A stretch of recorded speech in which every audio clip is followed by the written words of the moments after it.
الحمد لله نحمده ونستعينه ونستغفره.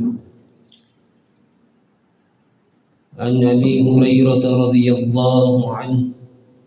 قال قال رسول الله صلى الله عليه وسلم: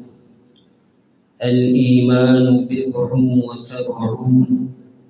أو بضع وستون شعبة، فأفضلها قول لا إله إلا الله، وأدناها إماطة الأذى عن الطريق، والحياء شعبة من الإيمان. جناب ابو ہریرہ رضی اللہ تعالی عنہ سے روایت ہے کہ رسول اللہ صلی اللہ تعالی علیہ وسلم نے ارشاد فرمایا: ایمان کے 60 سے زائد اور 70 سے کم کچھ درجات ہیں، شعبے ہیں. ان تمام درجات میں سے سب سے افضل ترین درجہ انسان کا یہ قول لا الہ الا اللہ کہنا ہے، اور انہی تمام شعبوں میں سے سب سے ادنا شعبہ یہ ہے کہ انسان راستے سے پڑی ہوئی گندگی کو ہٹا دے، تکلیف دہ چیز کو دور کر دے. والحیاء شعبۃ من الایمان، اور حیا بھی ایمان کے شعبوں میں سے ایک شعبہ ہے.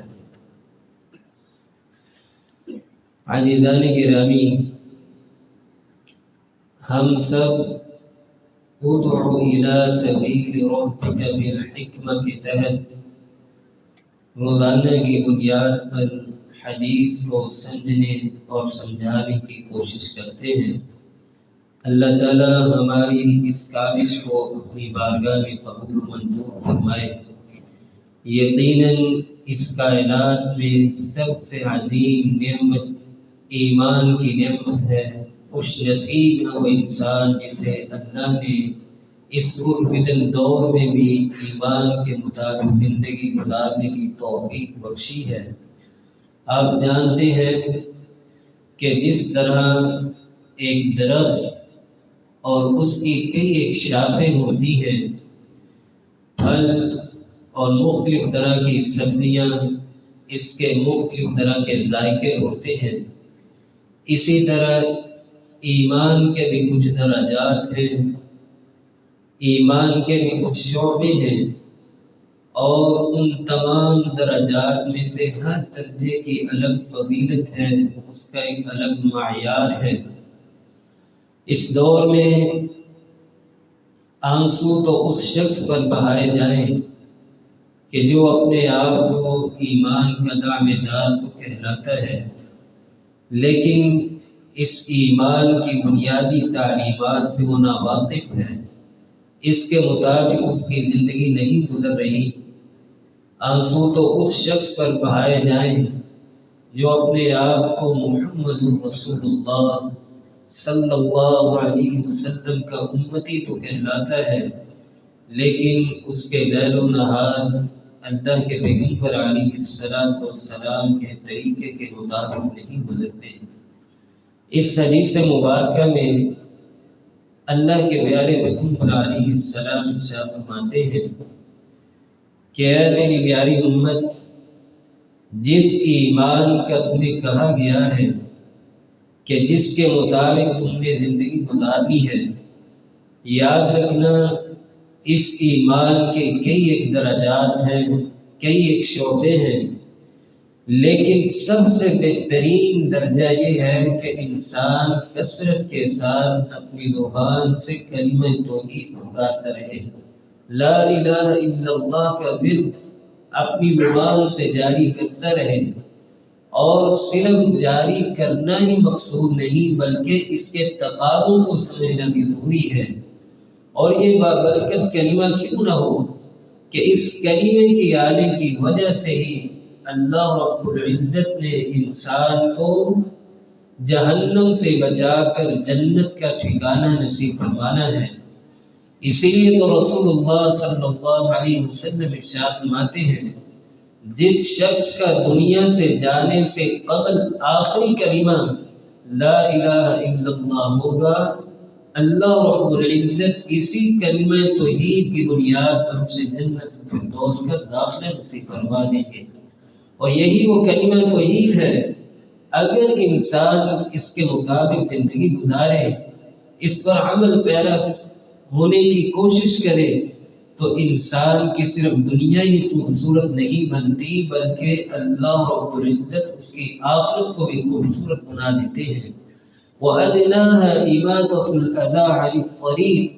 اور ایمان کا سب سے ہلکا ترین درجہ یہ ہے کہ انسان راستے سے پڑی ہوئی گندگی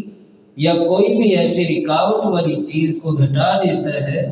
تو یقیناً وہ بھی ایمان کے درجات پر چل رہا ہوتا ہے، ایمان کے مطابق اس کی زندگی گزر رہی ہوتی ہے۔ اور یہ اتنا عظیم درجہ ہے کہ رسول اللہ صلی اللہ علیہ وسلم ارشاد فرماتے ہیں کہ راستے سے پڑی ہوئی چیز کو ہٹا دینا، کسی چیز کو دور کر دینا، رکاوٹ کو ختم کر دینا،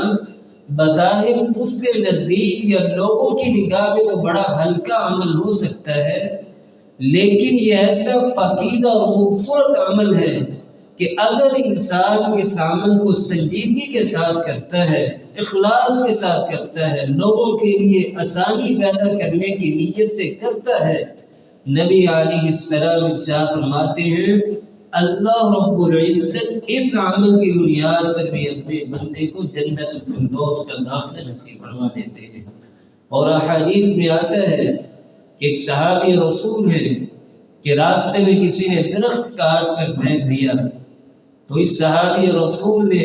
اس درخت کو ہٹایا، راستہ صاف کیا، لوگوں کے لیے آسانیاں پیدا کی۔ اللہ رب العزت کو اپنے اس پیارے بندے کی ادا اتنی پیاری اور خوبصورت لگی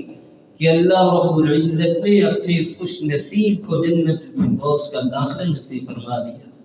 آج مجھے اور آپ کو یہ چاہیے، راستے پر جب بھی چلیں، جہاں پر بھی آپ محسوس کریں کہ کوئی ایسی چیز پڑی ہے جس کی وجہ سے ہر آنے والے کو تکلیف ہو سکتی ہے، پریشانی کا سامنا کرنا پڑ سکتا ہے، تو اگر ہم اس چیز کو دور کرنے کی استطاعت رکھتے ہیں، اس گندگی کو دور کرنے کی استطاعت رکھتے ہیں، تو مجھے اور آپ کو بغیر کسی کمی کے یا بغیر کسی جھجک کے اس پریشانی کو، اس تکلیف کو دور کرنا چاہیے، تاکہ راستے کے حقوق بھی ادا ہو سکے اور اللہ رب العزت کی نگاہ میں بھی ہم مقرب بن سکے۔ اور اس حدیث مبارکہ کا آخری پہلو جس میں اللہ کے نبی علیہ السلام ارشاد فرماتے ہیں الحیاء شعبۃ من الایمان، اور یاد رکھنا حیا، اپنے اندر پاکدامنی پیدا کرنا، اپنے اندر عزت نفس کے تمام پہلو پیدا کرنا، یہ بھی ایمان کے درجات میں سے ایک درجہ ہے۔ اسی لیے تو رسول اللہ صلی اللہ علیہ وسلم نے وفد عبدالقیس کے کچھ نتائج بیان کیے، ان کی کچھ خصوصیات بیان کی،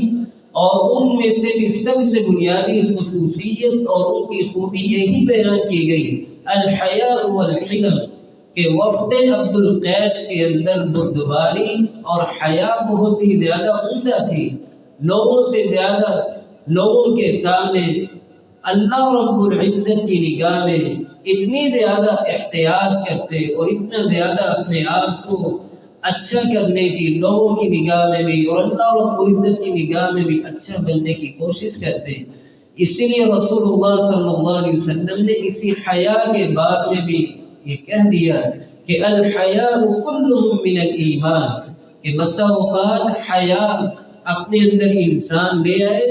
تو سارے کے سارے ایمان پر عمل کرنا اس کے لیے آسان ہو جاتا ہے، اور اگر انسان اپنے اندر سے حیا کو ختم کر دیتا ہے، اپنے اندر حیا کے تمام پہلوؤں کو ختم کر دیتا ہے، تو نبی علیہ السلام ارشاد فرماتے ہیں کہ اگر انسان کے ذہن و دماغ سے حیا نکل جائے، اس کے وجود سے حیا نکل جائے، اذا لم تستح فاصنع ما شئت،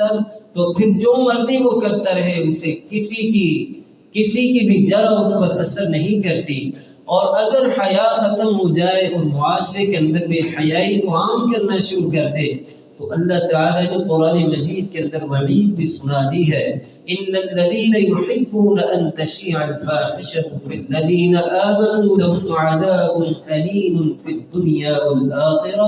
بے شک وہ لوگ جو معاشرے کے اندر بے حیائی کو عام کرتے ہیں، فحاشی کو عام کرتے ہیں اور اپنے اندر سے حیا کے تمام پہلوؤں کو نکال پھینکتے ہیں،